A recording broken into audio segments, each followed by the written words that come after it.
था। अगर मैं भारतीय जनता पार्टी का रास्ता अपना लेता तो मुझे लगता है जैसे बाकी लोगों पे मुकदमे वापस हो जाते हैं, मुकदमे क्लियर कर देते हैं। जैसे आपने एक उदाहरण हार्दिक पटेल का भी देखा होगा, गुजरात का। हार्दिक पटेल पे आज एक मुकदमा नहीं है, वो विधायक है।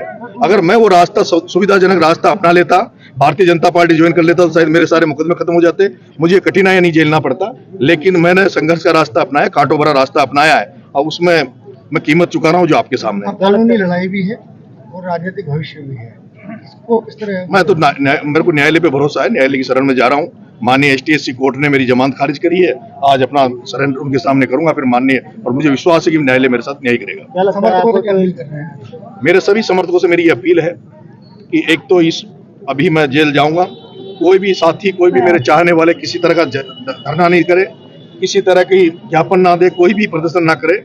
हमें न्यायालय पे भरोसा है, न्यायिक व्यवस्था के तहत ही हमें रिलीफ लेंगे। क्या लगता है संघर्ष की सजा मिली है पूरी? हाँ बिल्कुल, कीमत चुका रहा हूँ। संघर्ष की कीमत है पूरी। भ्रष्ट सिस्टम से लड़ने की कीमत चुका रहा हूँ, उन तानाशाहों से लड़ने की कीमत चुका रहा हूँ। ये कीमत है कोटा में ओम बिरला के खिलाफ प्रचार करने की, ओम बिरला के खिलाफ खड़ा रहने की, ये कीमत चुका रहा हूँ। जिस तरह से ओम बिरला ने कोटा हड़ौती को खून चूसा, हड़ौती को जिस तरह से उसने निचोड़ दिया है, वही ओम बिरला आप ही की टोंक की धरती पर, आप ही की टोंक की धरती पे बनास पे गाद के नाम पर करोड़ों रुपए का रोज भ्रष्टाचार कर रहा है। और मैं ये मेरे पे जब सशर्त हाईकोर्ट ने लगाई थी, इसलिए मैं ऐसा कोई काम नहीं करना चाहता था पिछले 2 साल में, ताकि मुझे दोबारा कोई ऐसा मौका मिले प्रशासन को मेरे पे मुकदमा लगाने का। इसलिए क्योंकि मैंने तो बीच में गाद वाला मामला भी आपको ध्यान है, मीडिया में भी उठाया था कि किस तरह से ओम बिरला का भ्रष्टाचार सबके सामने यहाँ टोंक में बनास नदी में हो रहा है, तो उसी की कीमत चुका रहे हैं। आइडियल पायलट साहब हैं, पायलट साहब से बातचीत हुई? देखो, मैं कोई पार्टी में नहीं हूँ, अभी मेरी किसी से बात भी नहीं हुई। क्या लगता है राजनीतिक?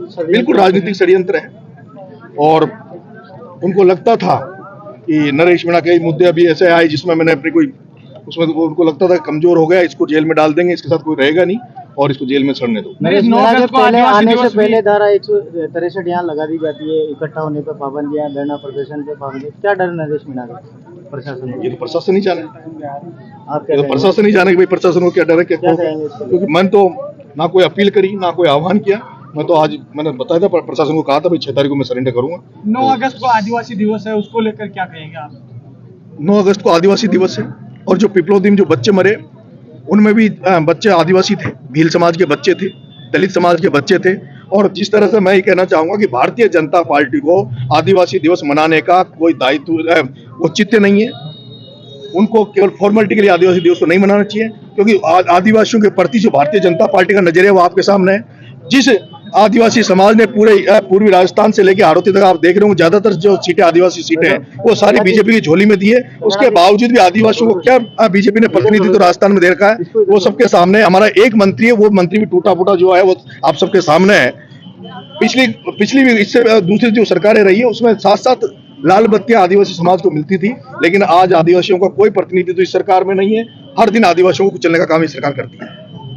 सम्राट साहब, अभी भी कई लोगों को जो न्याय है या यूं कहें मुआवजा अभी तक भी नहीं मिला है, क्या कहेंगे? भजन लाल जी ने, जब मैं पिछली बार जेल में था, मेरे फ्रेंड्स को बुलाया, मेरी टीम को बुलाया, समझौता किया, लेकिन भजन लाल जी उस समझौते में मुकर गए। आज भी उन्होंने कहा था कि हम पूरा मुआवजा देंगे, आज तो मुआवजा नहीं दिया। उन्होंने कहा था सारे मुकदमों को खत्म करेंगे, मुकदमा कोई खत्म नहीं किया। 4 मुकदमे समरावतों वाले उस दिन लगे थे, 4 मुकदमे आज भी वैसे वैसे चल रहे हैं। क्या लगता है पिछली बार कांग्रेस के कई बड़े नेता आपके समर्थन में आए थे, इस बार कोई बड़े नेता आपके साथ में है या बातचीत उन्होंने की? देखो, मैं जनता की लड़ाई लड़ रहा हूँ, मुझे जनता पे भरोसा, और जनता आपके सामने, जनता का विश्वास, जनता का आशीर्वाद। किस तरह की साजिश लग रही है? हाँ जी, किस तरह की साजिश लग रही है आपको? मुझे ऐसा लगता है जैसे कंवरलाल मीणा को चुनाव से जो सीटिंग एमएलए को सजा देकर और उसको आज जेल में डाल रखा है, मुझे लगता है इनकी ये मंशा है कि नरेश मीणा को जेल में डाल दो, ट्रायल चलाओ और इसको भी सजा देके चुनाव लड़ने से रोको। मुझे लगता है 2028 का विधानसभा चुनाव लड़ने से रोकने का ही इनका एक नगर निकाय चुनाव भी नजदीक है, पंचायत राज चुनाव नजदीक है। जेल में हत्या कर दी जाती है, इसके पीछे कोई बड़ी साजिश तो नहीं है नरेश मीणा को फंसाने की? अब आज आप कुछ भी कर सकते हैं भाई, कुछ भी, ये सरकार है, कुछ भी कर सकती है, कुछ भी। डर लग रहा है नरेश को?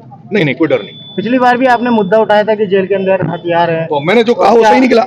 मैंने कहा था टोंक जेल में हथियार है, वो हथियार बरामद हुई आप सबके सामने। क्या लगता है इस बार भी कोई साजिश आपके साथ जेल के अंदर हो? अभी तो मुझे ऐसा कुछ लगता नहीं है, देखते हैं। जगन के मामले को लेकर क्या कहेंगे? नरेश आप जेल जा रहे हैं और ये बड़ा मामला हुआ, जगन को जेल में मार दिया जाता है, सुरक्षा जेलों में बहुत सारी अव्यवस्था है, उस 4 दीवार के बारे में किसी को कुछ पता नहीं।